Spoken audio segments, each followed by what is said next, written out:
Ya, para ahli biblika hampir tidak pernah mengambil kelas-kelas untuk mempelajari bagaimana melakukan sejarah. In the United States, of our 8 Ivy League schools, when you look at the departments of religion and philosophy, dan di Amerika, di dalam 8 universitas yang paling ternama, kalau kita melihat kepada Departemen Agama dan Filsafat, college, graduate, and PhD courses, ya untuk yang S1, S2 dan S3. would you like to know how many courses are offered on all those levels at all those schools to the students on how to do history? Dan saudara mau tahu berapa banyak mata kuliah yang ditawarkan kepada semua sekolah itu, kepada semua mahasiswa mengenai bagaimana melakukan sejarah? 1. 1. And yet, most of those students will graduate and call themselves historians of Jesus, and they've never taken a single course on how to do history. Ya, dan banyak orang yang menyebut mereka sebagai sejarawan tentang Yesus dan mereka tidak pernah mengambil kelas tentang bagaimana melakukan sejarah. So when someone says, the more you study history as a historian, the more likely you are as a biblical scholar to reject the resurrection, I know that number 1, that's not true, and number 2, biblical scholars don't study how to do history. Dan kalau ada orang mengatakan, kalau seorang ahli biblika kemudian masuk ke dalam meneliti secara sejarah, maka dia kemudian akan menjadi tidak percaya kebangkitan, maka pertama-tama saya mengatakan itu adalah salah, dan kedua, ahli biblika biasanya tidak mempelajari tentang bagaimana menjadi sejarawan. That's good. Bagus sekali ya. Terima kasih. Yeah. I just mentioned to Michael also, my son graduated from HBU, Houston Baptist University, a few years before he came into HBU, and history major. So he really learned history. Good. And learned the Bible. Ya, jadi memang kita yang jangan bilang sejarawan kalau kita nggak pernah belajar bagaimana menjadi sejarawan. Baca buku sejarah tidak menjadikan kita sejarawan. Hati-hati. Ya. Saya juga banyak baca buku sejarah tetapi enggak membuat saya sejarawan. Anak saya sejarawan karena memang belajar khusus. Just I mentioned about my son. He really is historian because that's his major. Now, anyway. Well, he should come be a biblical scholar. We need good people like that. Exactly. Actually, my son planning to go for his master's degree at the seminary. Well, we don't know yet. My oldest son at the seminary right now. My youngest son still working at Sugarland. Okay. Yeah, well, neighbor. Wonderful. Oh, ini kita lagi berkenangan karena saya dari daerah tempat Pak Michael sekarang mengajar di Houston Baptist University. Saya kebetulan dulu pernah juga mengajar di sana, tapi tidak pernah ketemu selisipan di jalan. Jadi saya udah kembali ke Indonesia. Pak Michael baru mulai mengajar tahun lalu. Tapi ini ada pertanyaan ketiga berkaitan dengan ya publication tadi, tapi dilanjutkan dengan para sejarawan. Di sini dikatakan jika sering dikatakan bahwa sejarah ditulis oleh yang berkuasa, di mana sejarawan kuno juga menuliskan sesuai pesanan penguasa atau yang aman bagi penguasa. Okay, there is a saying that the historians write their story according to the command of those in power.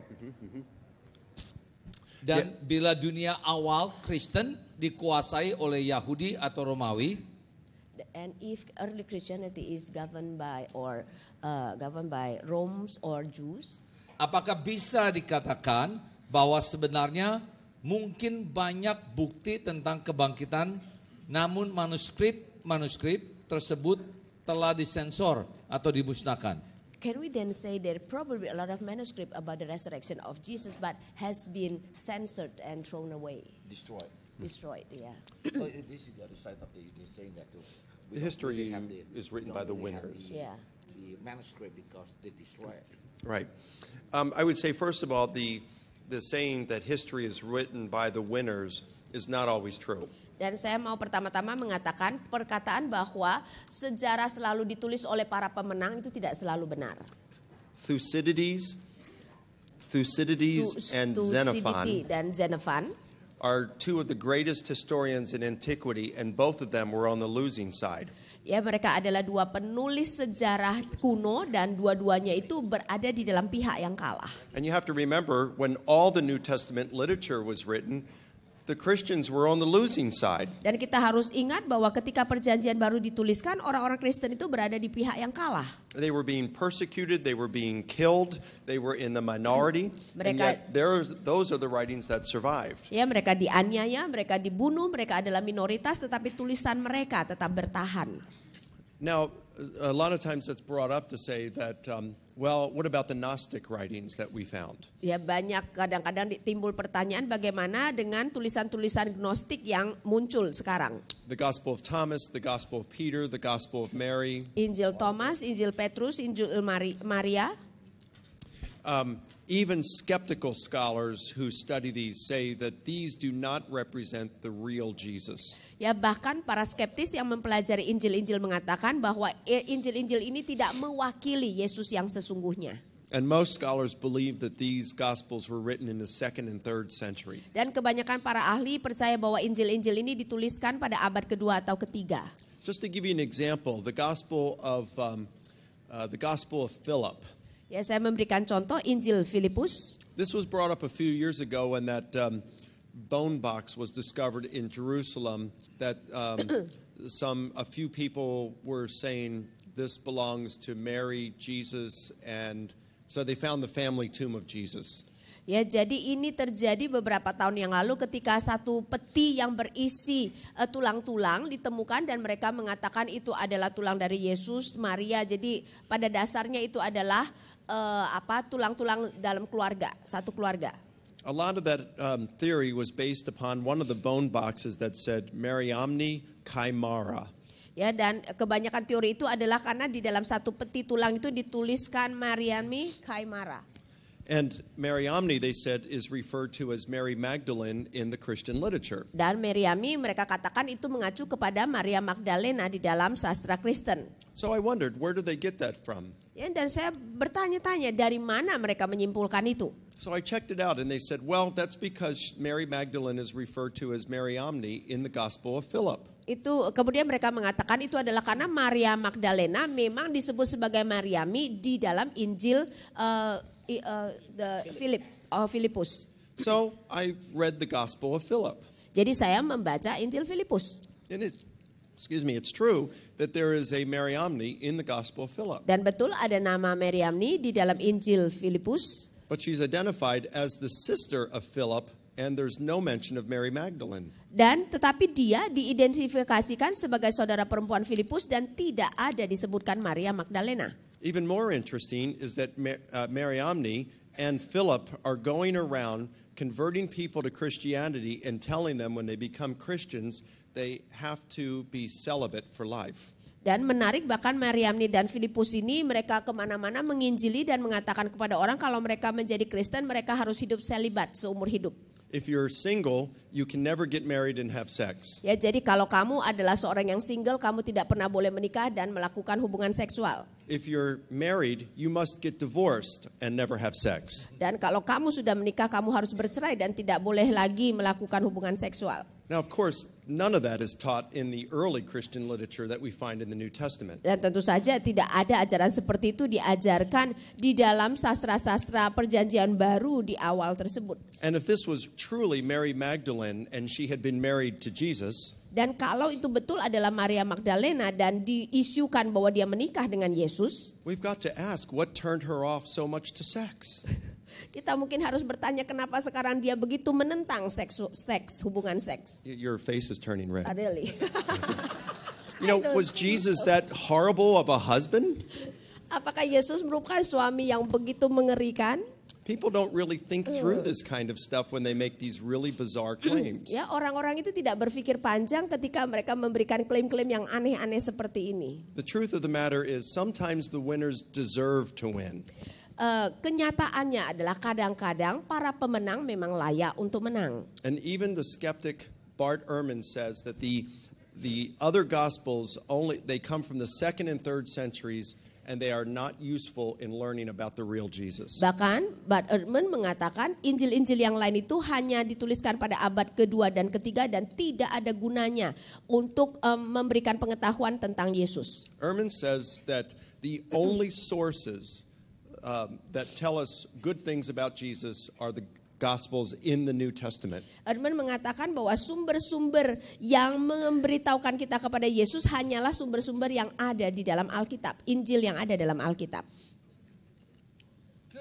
Good. Ya, bagus sekali ya. Tepuk tangan boleh kok. I said you can give a good answer. Karena ini ditulis dalam bahasa Inggris, saya yang baca bahasa Inggrisnya, Ibu yang terjemahkan bahasa Indonesianya ya. You mentioned that to prove is to establish with reasonable or adequate certainty. How would you define adequate? What is adequate according to who? Who set the standard for being reasonable? Oke, tadi dikatakan bahwa sebuah bukti itu harus mempunyai kepastian yang cukup atau masuk akal. Tetapi apa yang dimaksudkan dengan cukup? Siapa yang membuat standar kecukupan tersebut atau masuk akal? I think that is a good question. I can only say that determining what's reasonable and adequate is admittedly subjective. Ya, itu adalah pertanyaan yang baik dan saya harus mengatakan bahwa menentukan sesuatu itu cukup sebagai bukti atau masuk akal memang itu juga bersifat subjektif. For me, I gave you those 4 criteria for the best explanation. Yes, untuk saya memberikan saudara 4 kriteria untuk penjelasan yang terbaik. Explanatory scope, explanatory power, less ad hoc, plausibility. Ya, tadi lingkup penjelasan, kekuatan penjelasan, kemudian ad hoc yang lebih sedikit dan kemungkinan. When a hypothesis can fulfill those 4 criteria and do so far better than any other hypothesis, then that hypothesis is what probably occurred. Ya, jadi kalau sebuah hipotesa bisa mencakupi keempat kriteria tersebut dan hipotesa itu jauh lebih baik daripada hipotesa-hipotesa yang lain, maka kemungkinan hipotesa itulah yang benar-benar terjadi. At that point, I think we can have reasonable and adequate certainty that that hypothesis is true. Ya, pada saat itu kita bisa mempunyai kepastian yang cukup dan masuk akal bahwa hipotesa itu benar. Now, if there's another hypothesis that almost explains the data as well as the other hypothesis, then if they're close, then we couldn't say that we've established one with reasonable and adequate certainty. Ya, dan apalagi kalau ada hipotesa yang lain yang mendekati ya kelengkapan daripada hipotesa ini dan mereka kemudian memberikan keputusan yang mirip, maka kita bisa mengatakan dengan keyakinan yang cukup atau masuk akal bahwa hipotesa itu benar. And this is why real specified historical method is so important. Karena itu kenapa metode sejarah yang nyata, yang benar-benar didetilkan itu penting. Because at least there's some way to measure it. Karena dengan demikian setidak-tidaknya ada cara untuk mengukurnya dalam satu tahapan. When I can say hypothesis A fulfills these 4 criteria and can show how it fulfills it far better than hypothesis B, that takes away a degree of subjectivity. Ya, kalau saya bisa mengatakan bahwa hipotesa A kemudian bisa mencakupi 4 hal tersebut jauh lebih baik daripada hipotesa B misalnya, ini kemudian menghilangkan subjektivitas. Without that method, it's entirely a matter of opinion. Karena tanpa metode ini maka itu hanyalah soal opini saja. Jelas sekali kalau hipotesanya harus ada metodenya ya. Jadi tidak berdiri sendiri. Itu sebabnya Pak Michael mengatakan 4 hal yang penting sekali untuk jadi sejarawan. Ketika kita membuat hipotesa harus jelas. Dasarnya 4 ini. Jadi jangan cuma sekedar ngomong. Kalau ngomong itu pendapat saja kata Pak Michael ya. Jadi harus jelas sekali dasarnya dari mana. Ada pertanyaan yang berikutnya berkata, ada pernyataan seorang ahli pemberitaan tentang kebangkitan Yesus tanpa sejarah adalah pemberitaan yang mati. Someone say that declaration about the resurrection of Jesus without history, it is a dead declaration. Bagaimana tanggapan Bapak tentang hal ini? How do you think about that? Can you restate that? I'm not sure what. It's a declaration about the resurrection of Jesus without a historical proof. That's a dead declaration. I mean, it's useless. So, in other words, it's useless to say Jesus rose from the dead if Because- there's no evidence? No. He's trying to say that the story about the resurrection of Jesus without the historical evidence, it's really dead. There's no story actually. You have to be with the historical evidence. Still unclear what's being said. I'm sorry. Yeah, but he's asking that many people saying that the proclamation about the resurrection of Jesus without the historical background and historical proof is mean nothing. You cannot prove anything. So he's saying that his historical background, historical proof is important in Yes. explaining the resurrection of Christ. Yes, I do think that being able to. Most Christians believe Jesus rose from the dead without knowing any evidence for resurrection. Kebanyakan orang Kristen percaya bahwa Yesus bangkit dari kematian tanpa mengetahui bukti-bukti kebangkitan. And I think that there are ways of knowing that Christianity is true without being able to master the evidence for the resurrection. Dan ada cara untuk melihat bahwa kekristenan itu benar tanpa kita harus membuktikan secara sejarah bahwa kebangkitan itu terjadi. But I think the evidence for the resurrection for people like myself who want evidence, we do question, we want to know truth. It matters to us. Ya, tetapi orang-orang seperti saya melihat bahwa bukti daripada kebangkitan itu merupakan sesuatu yang penting karena memang saya perlu bukti. For many Christians, perhaps most, it's just good enough to believe. Ya, sedangkan bagi orang Kristen, kebanyakan orang Kristen mungkin mereka mengatakan cukup kami percaya. But there are many of us who are doubting Thomases. Tetapi banyak dari kita adalah Thomas yang peragu. And I'm one of them. Dan saya adalah salah satunya. I want evidence. Ya, saya mau bukti. It's too important. My eternity is too important just to say, well, I think I'll just believe it. I want evidence. Ya, jadi kekekalan saya terlalu penting bagi saya untuk mengatakan, oke, saya percaya saja, saya mau bukti. And I think we have it. Dan saya rasa kita memiliki bukti. Ya, good ya. Bagus sekali. Pertanyaan yang ini berkata, bagaimana cara kita bisa memastikan bahwa resource yang kita gunakan cukup objektif. Tidak terlalu banyak bias dalam interpretasi data dan fakta peristiwa.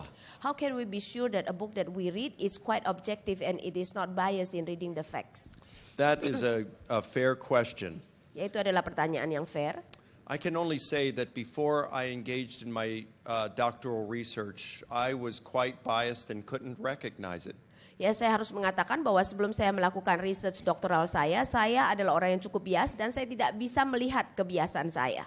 Once I took my historical research very seriously, I knew I had to control my bias. Tetapi begitu saya kemudian masuk di dalam investigasi dengan serius, maka saya tahu bahwa saya harus menyelesaikan bias saya. I know how difficult it is. Dan saya tahu betapa sulitnya. And so, because I've had to wrestle through that, it is much easier for me now when I read a book, I can identify whether the scholar writing it is controlling their own bias. Dan karena pergumulan saya itu, maka ketika saya membaca sebuah buku, saya bisa dengan cukup mudah mengetahui apakah penulis itu mengontrol bias mereka atau tidak. I can tell you that most scholars have no control over their bias. They don't even think they're biased. Ya, saya mau mengatakan bahwa kebanyakan ahli tidak mengontrol bias mereka, bahkan mereka tidak tahu mereka bias. They're like the alcoholic who says, drinking's not a problem for me. Ya, mereka itu seperti pecandu alkohol yang mengatakan, minum minuman keras tidak menjadi masalah bagi saya. So the way for, if you've never struggled through your bias, I'd say look to see if you can tell when you're reading the book, does the person identify a specific method they are going to use to arrive at a conclusion? Ya, jadi kalau kita tidak pernah bergumul dengan bias, maka yang bisa kita lakukan adalah ketika membaca satu buku, lihat apakah ada metode yang dia nyatakan sebagai metode yang dia pakai. Also ask yourself, and you have to look carefully, are they interacting with arguments given by people who don't agree with them? Dan juga coba lihat apakah mereka berinteraksi dengan argumentasi yang diberikan dari orang-orang yang melawan mereka. Skeptical scholars are especially guilty of not interacting with non-skeptical scholars. Para ahli skeptik sebenarnya banyak kesalahan dalam arti mereka itu tidak berargumentasi dengan orang-orang yang tidak skeptis. Most of them don't show any awareness whatsoever of conservative scholarship. Ya, kebanyakan dari mereka sepertinya tidak menunjukkan kesadaran dari argumentasi dari ahli-ahli yang konservatif. That's a good sign that that person is very biased. Dan itu adalah tanda yang baik bahwa orang itu sangat bias. Wow. Bagaimana dengan kita sekalian? Ya, one thing I like about Sola Scriptura today that happened for us all together here, actually I see that we're trying to cut off that bias by gathering together. So we all from different denominational background as well as educational background gather together to listen to you together here by putting aside our bias. It's very difficult. I have to tell you, listening to you, I have my own bias.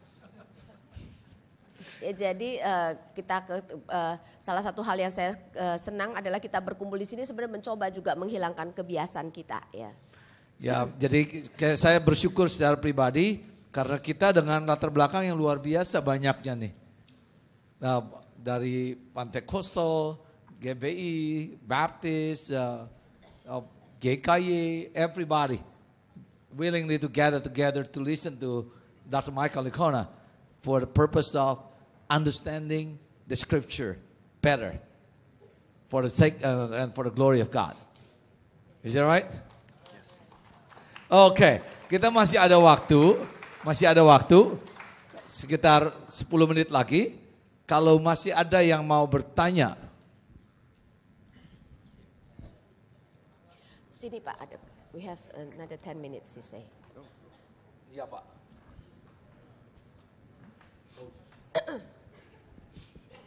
Dr. Michael Licona, thank you very much for your very interesting, stimulating presentation. Probably I need to tell you, Indonesians are very biased for resurrection, not against. Because for Indonesians, actually, it's quite easy to believe that somebody dead, was either raised to life, came to life. But the problem is, what happened afterwards? Because Jesus' case, I think, is quite specific, unique. Because he rose and afterwards, he lived forever. Or he lives forever, it's better.